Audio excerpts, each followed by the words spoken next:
Welcome to our video journey where we explore the fascinating world of pronunciation, unraveling the mysteries behind each word and its usage.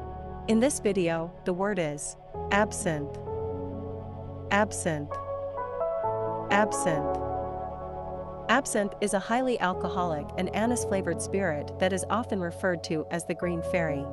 It is known for its historical association with artistic and literary movements, as well as its reputation for causing hallucinations. Here are some examples. Example number 1. Absinthe is a potent alcoholic beverage with a strong licorice flavor. Why absinthe use in example number 1? In this example, absinthe is used to describe the alcoholic beverage and its distinctive flavor. Example number 2. Absinthe has often been romanticized in literature and art as a muse for creativity.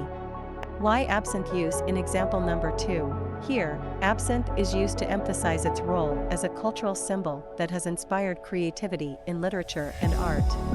Stay tuned for more linguistic wonders and join us in unlocking the magic of language. Thanks for watching, and until next time, keep speaking, writing, and embracing the beauty of words.